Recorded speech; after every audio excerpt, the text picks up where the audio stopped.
অল্প আয়তনে প্রচুর জনগণের ছোট্ট একটি দেশ, দেশটির নাম বাংলাদেশ।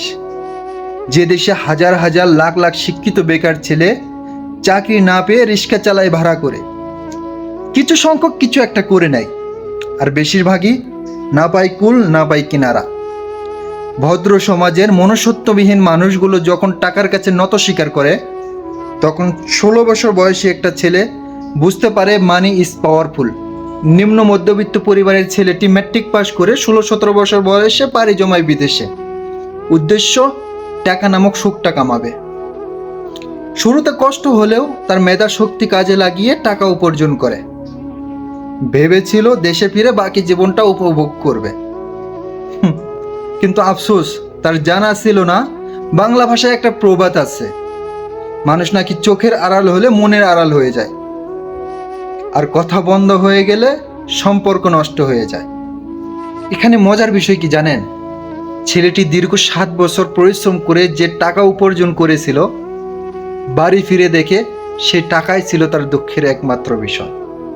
ছোট্ট থেকে 16-17 বছর বয়স পর্যন্ত যে ছেলেটি ছিল সকলের চোখের মণি, সেই ছেলেটি বিদেশ যাওয়ার পর হয়ে যায় টাকার খনি। আর সর্বশেষ যখন ছেলেটি বাড়ি ফিরে, সে বুঝতে পারে সে সুখ নয়, দুঃখটা কামাইছে কতখানি। পাহাড় সমান কষ্ট বুকে সময়ের ছলনায় পরিবারের ধোকায় ছেলেটি আবারও পাড়ি জমায়, বলে সুখ তুই কোথায়। গল্পটা আর কারো নয়, আমার নিজের।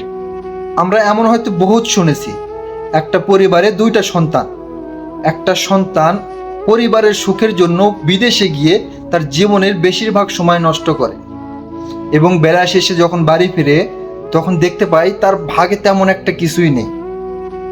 অথচ বেকার বসে থাকা বাড়িতে ছিল যে সন্তানটি, সেই পরিবারের সব থেকে প্রিয় সন্তান বলে গণ্য হয়, এবং যে তার জীবনের বেশিরভাগ অংশটুকু তাদের সুখের জন্য নষ্ট করলো, সে শুধুই একটা টাকার মিসিং বলেই গণ্য হয়ে থাকে। এবং এক পর্যায়ে যে জীবনের শেষ দিকেও তাকে আবারও সেই পুরনো অবস্থায় পাড়ি জমাইতে হয়, নিজের জন্য কিছু করার জন্য। আমি ভেবেছিলাম আমি একা, আমার সাথে এমন কিছু হবে না, সুখটা ঠিকই নিয়ে আসতে পারবো নিজের করে, কেননা যা করব সবই নিজের।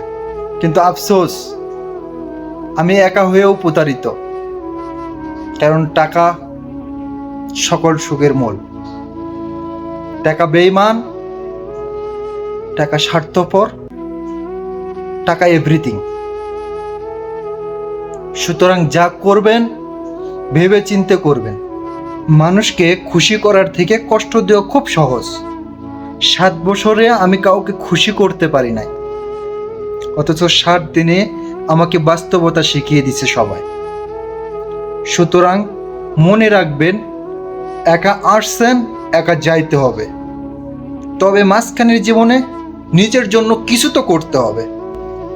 আমার বাস্তব অভিজ্ঞতা থেকে আমি মনে করি জীবনটা সিনেমার থেকে বেশি কিছু না, আর এই সিনেমার পরিচালক হচ্ছে টাকা, আর আমরা সবাই অভিনেতা।